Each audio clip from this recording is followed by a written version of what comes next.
Hi everyone, कैसे हो आप सब। आज का वीडियो ना स्पेशली गर्ल पेरेंट्स के लिए है।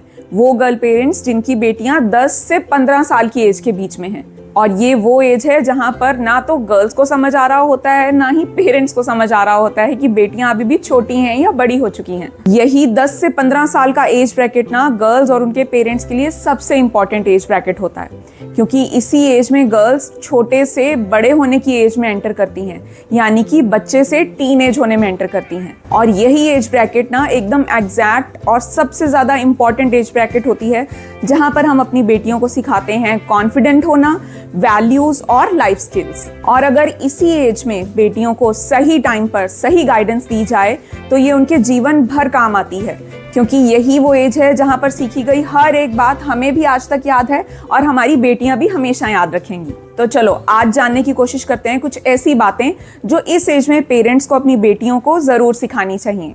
सबसे पहली चीज जिसका बेटियों को हमेशा ध्यान रखना चाहिए वो है सेफ्टी कम्स फर्स्ट। और पेरेंट्स की भी सबसे बड़ी चिंता बेटियों को लेकर उनकी सेफ्टी की होती है। तो कुछ ऐसी बातें हैं जिन्हें आप नोट डाउन कर लो और अपनी बेटियों को जरूर समझाओ, वो भी आजकल के टाइम में जहां लिबरल लोग और लिबरल होते जा रहे हैं। बेटियां कॉन्फिडेंट और सेल्फ डिपेंडेंट बन रही हैं, लेकिन छोटी सोच वाले लोगों की सोच और भी छोटी होती जा रही है। इसलिए अपनी बेटियों को उनकी सेफ्टी से रिलेटेड ये 5-6 पॉइंट्स जरूर बताएं। कहीं पर भी किसी भी जगह अगर उन्हें थोड़ा सा भी अनकंफर्टेबल फील हो रहा है तो अपने पेरेंट्स के साथ होने पर उन्हें जरूर बताएं और अकेला होने पर वहां से तुरंत निकल आएं।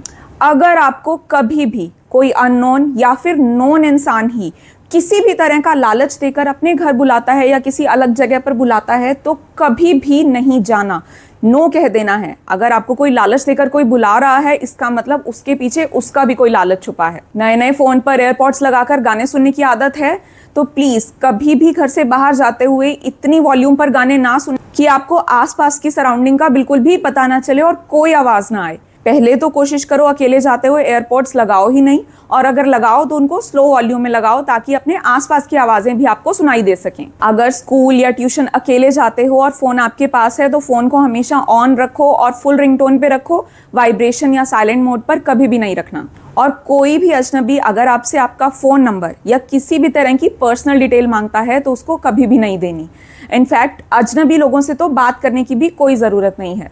अगर आप थोड़ी सी दूर कैब में, ट्रेन में या बस में ट्रैवल कर रहे हो तो अपनी लाइव लोकेशन अपने पेरेंट्स या अपने सिबलिंग्स के साथ जरूर शेयर करके रखो। कहीं पर भी अगर अकेले चल रहे हो रास्ते पर तो सोशल मीडिया स्क्रॉलिंग में इतना ना बिजी हो जाओ कि अपने आसपास के लोगों का पता ही ना चले कि कौन आप पर कितना ध्यान दे रहा है। अपना सर हमेशा ऊपर और आईज हमेशा चारों तरफ घुमाते हुए चलो। पेरेंट्स हमेशा ये कोशिश करें कि एटलीस्ट 15 साल तक के बच्चों को अकेला कहीं ना भेजें, और अगर बच्चे अकेले जा रहे हैं तो वो हमेशा ध्यान रखें कि किसी भी सुनसान रास्ते पर कभी भी कदम आगे ना बढ़ाएं। आप अकेले हो तो भी, अपने फ्रेंड्स के साथ हो तो भी, हमेशा ऐसा ही रास्ता चूज करें जो लोगों से घिरा हुआ और रौनक वाला हो। कभी भी किसी भी जगह पर आपको अगर आपकी गट फीलिंग कहती है ना कि कुछ गड़बड़ है तो उस जगह से उसी टाइम भाग निकलें, और अगर लगता है आप भाग नहीं सकते तो जोर से चिल्लाना शुरू कर दें। थोड़ा बहुत अपनी बेटियों को सेल्फ डिफेंस जरूर सिखाएं और उनके बैग में सेल्फ डिफेंस वाली चीजें जैसे कि पेपर स्प्रे और छोटा सा नाइफ, एक सीजर जरूर रखें। दूसरी चीज जो अपनी बेटियों में इंप्रूव करनी आज के टाइम में तो बहुत ज्यादा जरूरी है वो है उनका कॉन्फिडेंस। मैंने एक बार प्रियंका चोपड़ा का एक इंटरव्यू सुना था जिसमें उन्होंने बोला था कि अगर आप अपनी बेटी को कोई गिफ्ट दे सकते हो तो वो होगा उनका कॉन्फिडेंस, और उनका सबसे बड़ा ऑर्नामेंट भी उनका कॉन्फिडेंस ही होता है। तो जब बच्चे 10 से 15 साल की एज में होते हैं ना, वो अपने आप को बड़ा समझने और बड़ा दिखाने की कोशिश करते हैं और हर बात में अपना पॉइंट ऑफ व्यू रखने की कोशिश करते हैं। तो प्लीज उस टाइम पर उनका पॉइंट ऑफ व्यू हर बात में जरूर सुने। इनफैक्ट उनसे उनकी राय पूछें। जैसे आप कोई भी फैमिली डिस्कशन कर रहे हैं तो उसमें उनको ऐड करें और उनसे उनका सजेशन लें। अगर आपको अच्छा लगे तो वेरी गुड, अगर आपको ना अच्छा लगे तो भी उसे रिजेक्ट नहीं करना है कि तुम्हें कुछ नहीं पता, तुम्हें समझ नहीं है, तुम चुप हो जाओ या दूसरे रूम में चले जाओ। हमेशा उनको एनकरेज करना है और उनके दिए हुए सजेशन को ही थोड़ा सा मोल्ड करके एक राइट डायरेक्शन दें, ताकि उनको भी उनकी आवाज वैल्यूएबल लगे और उनको भी अपना पॉइंट ऑफ व्यू रखने की आदत होनी चाहिए। हमेशा चुप रहना या पीछे रहना अच्छी बात नहीं। हमेशा चुप रहने या पीछे रहने की जगह कॉन्फिडेंटली आगे बढ़ना चाहिए। और हाँ, एक और चीज़ जो कॉन्फिडेंस बिल्डिंग में बहुत ज़्यादा हेल्प करती है वो होती हैं स्कूल की एक्स्ट्रा करिकुलर एक्टिविटीज़। जो बच्चे उनमें पार्टिसिपेट करते हैं वेल एंड गुड, लेकिन जो बच्चे नहीं करते, सिर्फ पढ़ाई में लगे रह जाते हैं, मैं उनके पेरेंट्स को ये ज़रूर सजेस्ट करना चाहूँगी कि अपने बच्चों को एक्स्ट्रा करिकुलर एक्टिविटीज़ में पार्टिसिपेट करने के लिए ज़रूर मोटिवेट करें। और कुछ नहीं तो उनको जो स्पीकिंग एक्टिविटीज़ होती हैं ना, उनमें तो ज़रूर पार्टिसिपेट करने के लिए कहिए, क्योंकि स्पीकिंग एक्टिविटीज़ से ही कॉन्फिडेंस बहुत ज़्यादा बढ़ता है। जब बच्चा बिना डरे सबके सामने बोलना सीख जाता है, that means that girl is confident now, जो आगे चलकर उनको इंटरव्यूज़ में, ट्रेनिंग्स में, जॉब्स में या फिर अपने बिजनेस में बहुत ज़्यादा हेल्प करती है। थर्ड चीज़ जो कि बहुत बहुत बहुत ज़्यादा इंपॉर्टेंट है आज के टाइम में, वो है बच्चों को सोशल मीडिया ऑपरेट करना सिखाना।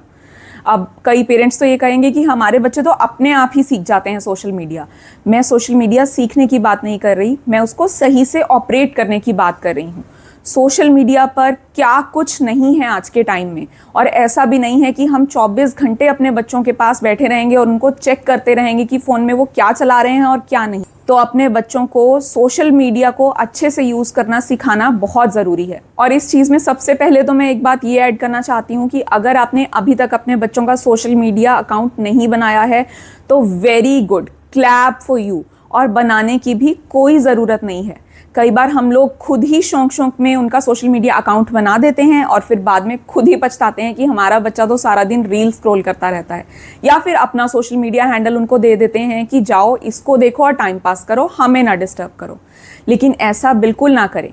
और अगर आपके बच्चों का सोशल मीडिया अकाउंट है, क्योंकि उनके सब फ्रेंड्स का अकाउंट है इसलिए उनको भी चाहिए, तो उनको इसके सही और गलत यूज़ के बारे में अवेयर कराना बहुत ज़्यादा ज़रूरी है। बच्चों को ये ज़रूर बताएं कि अपनी फैमिली और अपने फ्रेंड्स के अलावा किसी की भी फ्रेंड रिक्वेस्ट एक्सेप्ट करने की ज़रूरत नहीं है, और अपना अकाउंट पब्लिक करने की तो बिल्कुल भी ज़रूरत नहीं है। अपने अकाउंट को प्राइवेट रखें और अपने फ्रेंड्स के साथ भी कोशिश करें कि अपनी पर्सनल फोटोज शेयर करने से बचें। किसी भी अननोन पर्सन की फ्रेंड रिक्वेस्ट को एक्सेप्ट नहीं करना है और किसी भी तरह के अननोन ग्रुप को ज्वाइन भी नहीं करना है। उनके अकाउंट को रेगुलर बेसिस पे चेक करते रहिए, और कहीं पे भी आपको लगता है कि बच्चा कुछ गलत जा रहा है तो उसको उसी टाइम टोक दीजिए। बेटियों को अच्छे से समझाइए कि सोशल मीडिया अपने फ्रेंड्स और फैमिली के साथ कनेक्टेड रहने का ही एक जरिया है, इसके अलावा कुछ भी नहीं है, और सारा दिन कनेक्शन में रहना is not at all important. तो थोड़ी देर किसी काम के लिए या थोड़ी देर टाइम पास के लिए आप फोन यूज कर सकते हैं, सोशल मीडिया यूज कर सकते हैं, लेकिन सारे दिन की scrolling is not at all allowed. हो सके तो 15 साल की एज तक तो अपने बच्चों को फोन बिल्कुल भी मत दीजिए, अपने ही फोन में उनको यूज करने दीजिए जो भी वो यूज करना चाहते हैं। और हाँ, दूसरों की सोशल मीडिया प्रेजेंस से बिल्कुल भी फैसिनेट नहीं होना है। जो भी सोशल मीडिया पर दिख रहा होता है ना, वो 1, 2 या फिर 10 मिनट का पार्ट होता है किसी के पूरे दिन का, वो उनका पूरा दिन नहीं होता। तो अपनी भी लाइफ की हर एक चीज सोशल मीडिया पर डालने की जरूरत नहीं है, और दूसरों की दिखाई हुई बड़ी बड़ी चीजें और लेविश लाइफस्टाइल को भी कॉपी करना हमारे लिए बिल्कुल भी जरूरी नहीं है। नेक्स्ट चीज जो बेटियों को सिखानी मैंडेटरी है, बहुत ज्यादा जरूरी है, वो है उनको अपने फिजिकल चेंजेस से अवेयर कराना। 10 से 15 साल की एज ऐसी होती है जब बेटियां बहुत तरह के फिजिकल चेंजेस से गुजर रही होती हैं और उनको भी समझ नहीं आ रहा होता कि उनके साथ क्या हो रहा है। इस टाइम पर उनको ये समझाने की ज़रूरत है दैट एवरीथिंग इज़ नॉर्मल, और ये हर लड़की के साथ होता है, हर बच्चे ने बड़े होना है, that is a process. 1 second में बड़े नहीं हो जाते, आपको कई चीज़ें नई एक्सपीरियंस करने को मिलेंगी। अपनी बेटी से फिजिकल चेंजेस के बारे में और पीरियड्स के बारे में खुलकर बात करें, ताकि उनके दिमाग में किसी भी तरह का डाउट ना रहे और किसी भी तरह का डर भी ना रहे। उन्हें ये बताएं कि ये सिर्फ आपके साथ नहीं है, ये हर लड़की के साथ है, और ये आपके बड़े होने की निशानी है, ना कि बीमार होने की, और आप उसके फिजिकल और मेंटल हर तरह के चेंज में हमेशा उसके साथ हैं। नेक्स्ट चीज जिसका आपको अपनी बेटियों में ध्यान रखना है और सपोर्ट करना है, वो है उनकी इमोशनल रेगुलेशन। जैसे जैसे बेटियों में फिजिकल चेंजेस आ रहे होते हैं ना, मेंटली वो थोड़ी सी कंफ्यूज रहने लगती हैं और इरिटेटेड रहने लगती हैं। अगर आपकी बेटियां बात बात पर चिड़चिड़ाती हैं, गुस्सा करती हैं, लेजी हो जाती हैं, तो उनको गुस्सा करके या डांट के समझाने की बिल्कुल भी ज़रूरत नहीं है। इस टाइम पर हार्मोनल चेंजेस की वजह से ना ऐसी सिचुएशन आ जाती है कि बच्चे चिड़चिड़े हो जाते हैं, तो उनका इस टाइम पर आपने सपोर्ट करना है और उनकी हर चिड़चिड़ी बात का जवाब हंसकर और प्यार से देना है। उनको बताना है कि आप उनकी सिचुएशन को अच्छी तरह समझते हो, खासकर माएँ, क्योंकि वो इस सेम सिचुएशन से, इस सेम एज से निकल चुकी हैं।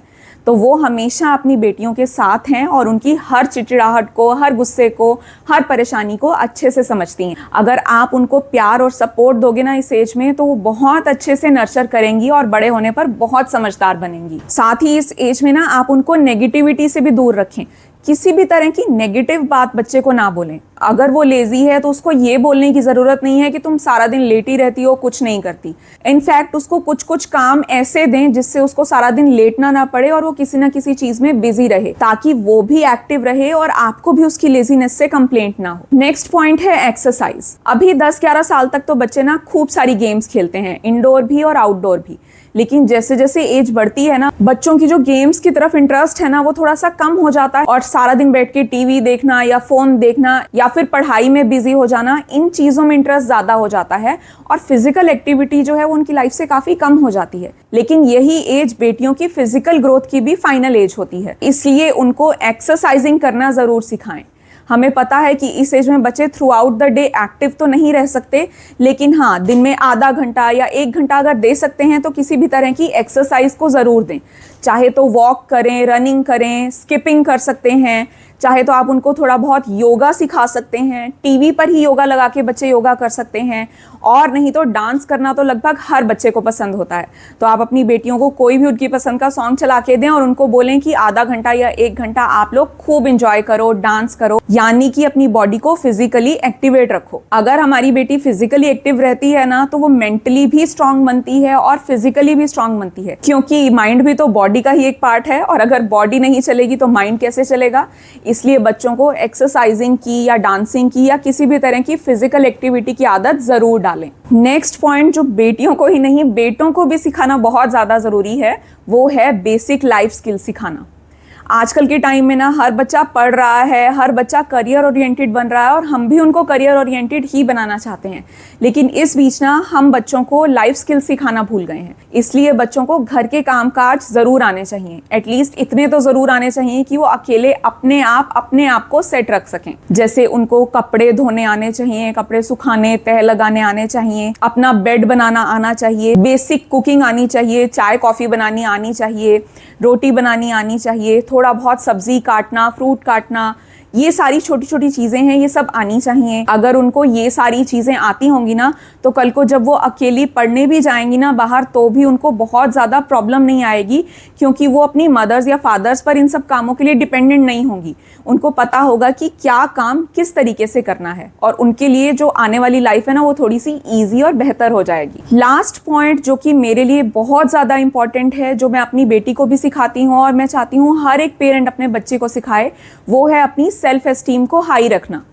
कहीं पर भी अगर उनको कोई अनकंफर्टेबल सिचुएशन लगती है, तो दूसरों को प्लीज़ करने के लिए हाँ जी नहीं बोलना है। जहाँ पे उनको कोई बात ठीक नहीं लग रही, वो कुछ नहीं करना चाह रहे, तो डायरेक्ट नो बोलिए। अगर आपकी कोई मजाक में भी बेइज्जती करता है, तो आपने उसको हंसकर नहीं डालना है। The things that are not acceptable are not acceptable। अगर उनकी फ्रेंड्स उनको ब्यूटी या उनके दिमाग के लिए चढ़ाने की कोशिश करती हैं कि तुम तो बहुत सुंदर हो, तुम्हें पढ़ने की क्या ज़रूरत है, तुम्हें ये काम करने की क्या ज़रूरत है, तुम्हारे पास तो सब कुछ है, तो इन बातों को उसी टाइम शट डाउन करना है, क्योंकि ये सारी बातें ना माइंड को डिस्ट्रैक्ट करने के लिए होती हैं।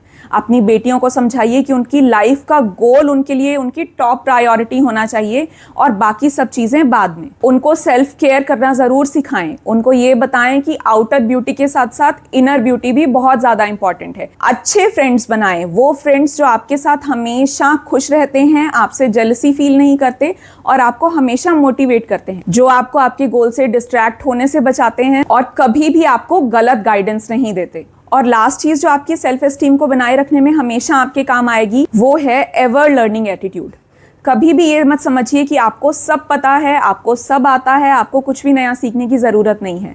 आप चाहे 15 साल के हो जाएं, चाहे 20 के, चाहे 50 के, चाहे 80 के, आप हमेशा लर्निंग एटीट्यूड रखें। हमेशा कुछ ना कुछ नया सीखने की कोशिश करें, जो नया सीखा है उसको इम्प्रूव करने की कोशिश करें। अगर आप सीखने का एटीट्यूड रखेंगे तो हमेशा लाइफ में ग्रो करते जाएंगे। लेकिन जहाँ पे आपके दिमाग में ये बात आ गई कि आपको सब पता है, वहाँ पे आपकी लर्निंग ठप हो जाएगी और आपकी ग्रोथ भी। तो हमेशा अच्छी लर्निंग्स पर ध्यान देना है और अपने आप को किसी से कम नहीं समझना। अगर मुझसे कोई ऐसा इंपॉर्टेंट पॉइंट छूट गया है जो हमें अपनी बेटियों को सिखाना बहुत ज़्यादा ज़रूरी है तो मुझे कमेंट करके ज़रूर बताना। मैं ऐसे ही और पेरेंटिंग के वीडियोस लेकर आती रहूँगी। अगर ये वाला वीडियो अच्छा लगा तो इसको जल्दी से लाइक कर दो, और अगर अभी तक भी आपने मेरे चैनल को सब्सक्राइब नहीं किया तो किस बात की देर है, जल्दी से सब्सक्राइब बटन दबाओ और नोटिफिकेशन बेल भी दबाओ। हम बहुत जल्दी मिलेंगे एक और नए वीडियो के साथ। तब तक के लिए do take care of your children and yourself, and thank you so much for watching this video. Bye.